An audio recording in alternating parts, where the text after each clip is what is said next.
I saw this post from a guitar page called GAC, where they asked, what is your most unpopular guitar-related opinion? This'll be good. This will be good because I shared this post on my Facebook page and a lot of you have unpopular opinions. Before we get started, go ahead and leave a comment. What is your most unpopular opinion about guitar? It can be anything you want. And keep it clean. This is all in good fun. We're not trying to hurt anybody's feelings here. I don't know, maybe some feelings will be hurt. Who knows? Let's get into it. The robotic Gibsons were actually a good idea. Well, why aren't they making them anymore? 3-chord songs are often legitimately good. I don't know if that's an unpopular opinion. I mean, yes, some of the greatest pop songs ever. 3 chords, 4 chords, you know, that's it. Probably one of the best examples of that is Free Falling by Tom Petty. That entire song only has 4 notes in it. The person playing is more important than what they are playing on. I don't think anyone would disagree with that. You guys did read the post, right? Guitarists are the most disposable of the band members. Now that's just mean.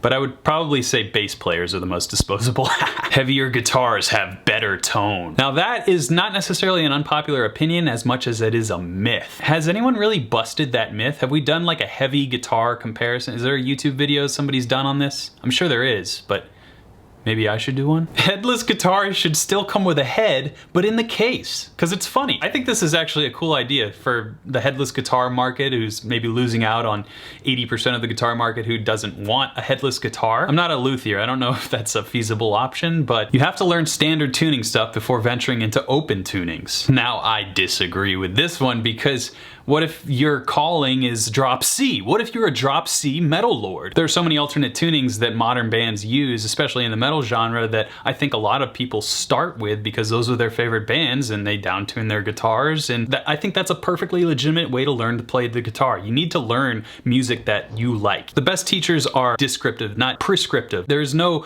you have to start with standard tuning and learn the G major scale or else you'll never get good at guitar. No, no, no. In fact, that's what Guitar Super System, my learning platform for guitar players, linked in the description, is all about. No matter what kind of guitar player you are, you can learn in any way you want. I mean, maybe you just want to learn picking, bending, vibrato, tapping, techniques. You could be a technique person. Or maybe you want to learn exotic scales, or maybe you want to learn blues, or maybe music theory is your calling. No matter what you want, Guitar Super System's got it. Moving on. That I play guitar really well. You must suck, dude. Nah, I'm just kidding. You're probably really good. People who are self-deprecating tend to be really good. The people who say the tone is in your fingers are usually the same people who spent thousands on their rack setup. Oh man, guilty. I am so guilty of this. But music theory isn't necessary if you have a wah pedal. Clearly no sarcasm here.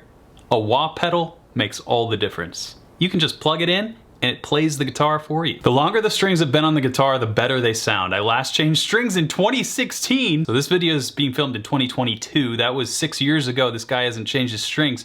I'm gonna go ahead and say those strings don't sound great, and that opinion is very unpopular. Guitar strings are not the same as bass strings. Bass strings I've heard of being left on for years, decades. It really depends on how much you play, but no, guitar strings are not the same as bass strings. Those need to be changed. Tone is in the fingers. How is this an unpopular opinion when it's actually a fact? Important guitars have 4 strings, and real guitars have 6. Fender haven't made a single exciting new guitar since the 50s. Well, this guitar was made in 1972, and it's absolutely an amazing guitar that Fender made. This Fender is oh shit, this is not a Fender. This guitar is pretty exciting. It's one of the coolest guitars I own. And was not made in the 50s. Schecter makes the best bang for the buck guitars out there. Now that is an unpopular opinion, although I would say that most people responding to that opinion probably haven't tried too many Schecters. Mexican-made Fenders are great, Epiphones are great, PRS SE is great. I guess how much buck do you want to bang? Wait. How much bang do you want for your buck? Dan Electro. I love my Dan Electro 84, that black one that I play all the time. I don't think there's as much consistency at this mid-level as brands may want you to think, but I also think that there is a ton of quality out there, and it's really just kind of what each individual guitar feels like in your hand, because you can get one guitar and then another guitar that was made 6 months after it that just doesn't feel the same. Bang for your buck, just go for those brands that I mentioned, or, you know, find a used guitar that is really cool. If I spend at least 10 grand on my rig, I'll be a much better player. That's blatantly obvious. Not unpopular opinion at all. It's clearly a fact. I don't get on with P basses. Prefer 2 pickups. Hey buddy, the post said guitar, well, okay, bass guitar, I get it. I have a P bass and I resent that. Is there a cooler bass on the planet? I think this might be the coolest one. Just saying, look at it.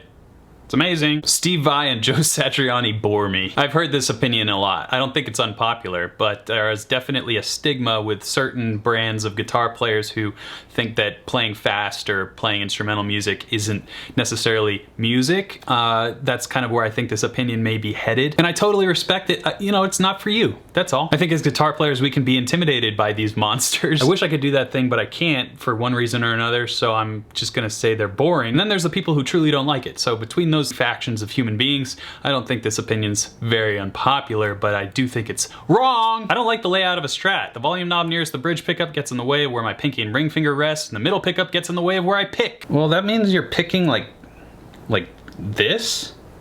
So I don't know if this is a Strat problem as much as it could be like a picking technique issue. You'll never make your Squier as good as a US made Fender. Yeah, not as good, better. Sir are just Ponzi Strats with an inflated price tag. Okay, this goes against a meme that I made a little while back. It reminded me, I didn't know anyone out there existed that didn't like Sir. They are very expensive guitars, but you get what you pay for. This Alt-T is like one of my most versatile guitars, and I never have to set it up. When I change the strings, it takes like 2 seconds with the locking tuners, and it is a workhorse. I love this guitar. There's no such thing as tone wood. There is a feeling, but not any tone. If different tone woods give you different feelings, wouldn't you say they do have an impact on the tone? I believe you just contradicted yourself, good sir. Any Klon is just another distortion pedal. Dude, have you watched any of my Klon videos over the years? The saga of the Klon on my channel? I mean, I've showed you every different sound in that Klon and clearly proven that you're absolutely right. It's very easy to copy a Klon. The only reason they're worth anything is because they're rare. 7, 8, and 9 string guitars are stupid. Tell me you don't play a 7, 8, or 9 string guitar without telling me you don't play a 7, 8, or 9 string guitar. Neoclassical sweep pick solos are a total bore. Tell me you can't play neoclassical sweeps without telling me you can't play neoclassical sweeps. Metal's on good. I mean, it's fun to make fun of. At this point, it's just a meme. I don't really know anyone who really seriously uses a metal zone other than to make content and saying how you can get good sounds out of it. But yeah, I mean, don't think that's unpopular. Metal zone good. No one needs a half or full stack, it's just ego. Well, I mean, if you're playing an arena, good to have a half stack or a full stack. If you're going for a certain sound where it pays to have 2 speakers or 4 speakers, yeah, it would need at least a half stack. So, unpopular opinion. Boiling your strings is as good as changing them. I've only seen this done with bass strings. I tried it with guitar strings in an old skit video that I did a few years back. I can smell the tone already. Didn't work out, but here's my question. Why don't you just buy new strings? I mean, I know it saves you, what, 20 bucks, bass strings? But if you think about the value of your time, this is what a lot of people don't think about when they're trying to save a few dollars. Your time is so much more. You need to put a higher value on your time, because for the amount of time it would take to take the strings off the bass, put them in boiling water, then restring it, what does that take you, like 30, 45 minutes or something? Couldn't you just go down to the store and have a great time in a guitar shop for 20 minutes and get your strings and come home? I mean, that's what I would rather do than boiling bass. Like, what if they slap out of the pan, you know? Or what if it doesn't really do that much? Wouldn't you rather have, like, you know, new strings? Why do you need more than one guitar? Well, this is actually a question, not an opinion. I will still respond and say, get this smut out of my comments. What did I say about shaming people for having multiple guitars? Okay, really, yeah. You only need one guitar, but don't you want more? Don't you want more? Music theory is a waste if you're a blues guitarist. That's true, you have to feel the blues. There is absolutely no benefit from learning music theory if you want to be a great blues guitar player. No other blues guitar player ever knew a lick of theory. In the Blues Guitar and Beyond curriculum and Guitar Super System, there are clearly no lessons on music theory in the blues that would help you become a more expressive player. Absolutely not, this doesn't exist.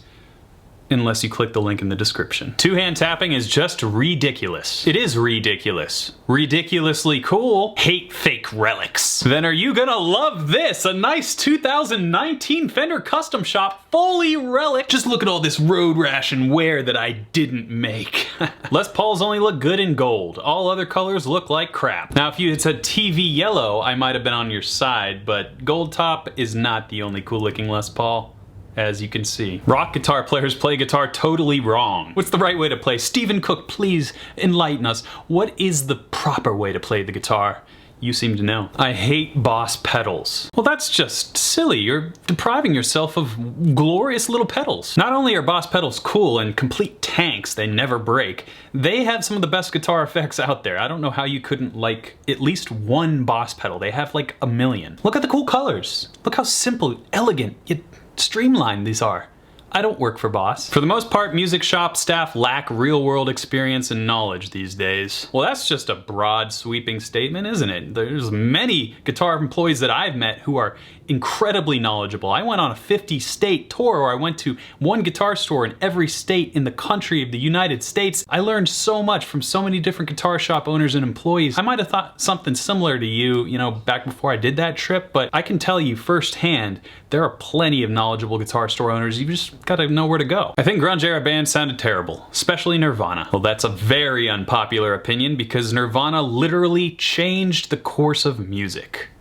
So, yeah. Fenders were first and foremost designed to be as cheap to make as possible, so why are they so expensive? I mean, why do people buy used bathwater from girls across the internet? When people want something, they'll pay for it. Jimmy really wasn't all that skilled. Yeah, that guy sucked. I definitely didn't make a video called The Greatest Guitar Player of All Time, and it definitely didn't feature Jimi Hendrix. Using a capo is for people that can't play the guitar properly. It's just maybe associated with singer-songwriters, but that's just being used so they can sing at a certain key, that's all. An artist's signature model is a complete waste of money. Bet you wouldn't say that to John Petrucci. Bet you wouldn't say that to her. Bet you wouldn't say that to Yngwie Malmsteen. And I bet you wouldn't say that to Johnny Mayer. In fact, this stupid guitar is worth like triple the price just because of its rarity and the internet price gouging. I didn't sell it because I'm not a scumbag, but you know, I will sell it when I'm about to die. And guess what?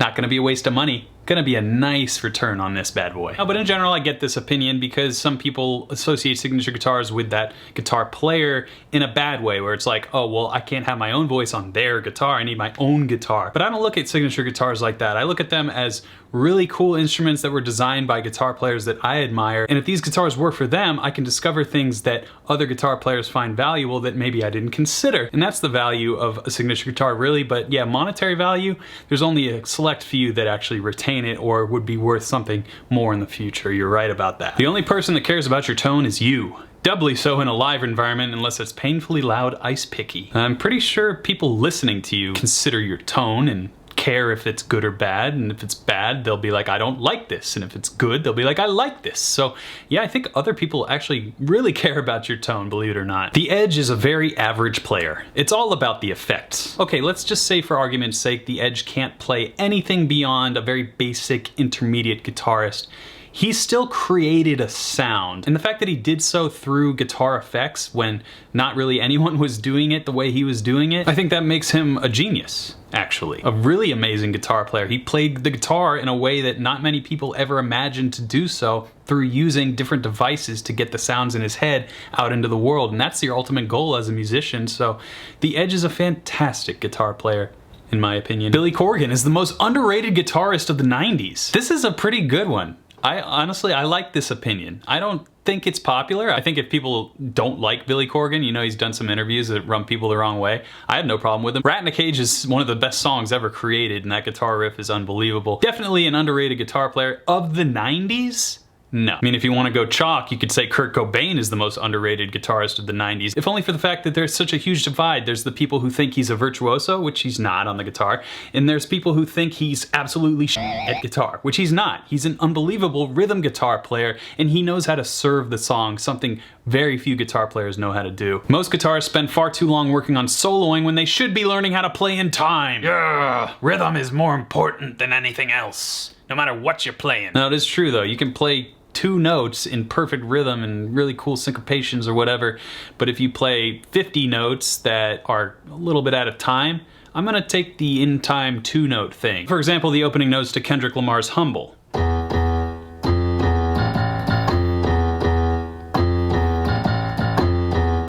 That is way cooler. Even though it's just a couple of notes, it's way cooler than if I played something a little more complex but not quite in time, you know? That's technically more demanding, but doesn't sound nearly as good because the rhythm's way off. Can't lock into it. And that's why rhythm is the most important aspect of music, is because it's what everybody can lock into. Playing fast doesn't mean you're good. Well, assuming that the notes are in tune and the rhythm is correct, yeah, playing fast means you're good. If you can play fast well, then you are technically good. You have spent time honing your craft. And you'll be surprised to know that a lot of guitar players who are known for being slow guitar players are only displaying their musicianship in a way that serves the band or the song. Some of the best guitar players in the world play the most simple things. So when you consider a guitar player's worth, you should know that just because somebody prefers to play fast music doesn't mean that they can't play slowly and lock in with a band in a slow blues ballad. And guitar players who play slowly and simply doesn't mean they don't have a couple quick licks up their sleeve. It's just about your preference and your musical taste. But I understand the sentiment of this opinion where it's like, oh, if you can play fast, then you are automatically an amazing guitar player. Yes, that remains to be seen. I would have to know more about the guitar player themselves, but I don't know, don't you want to be able to have maximum facility on your instrument? And then you can choose whether to play fast or slow? Just my 2 cents. Now to the most unpopular opinion about guitar, number 50. Leave a comment. Haha, you know, with these lists, I never do the last one. I always leave it up to you guys. What is your most unpopular guitar opinion? Leave a comment down below. I'd love to hear from you. This was a really fun video to make. I hope you enjoyed it. All in good fun, no ill will towards anyone. This was just, you know, a little break from the grind of hardcore stuff that I've been putting out lately. I hope you've been enjoying it. I've been working really hard. I'm excited to share some upcoming stuff with you that is very special to me. All in due time, things will be revealed, but until then, keep shredding.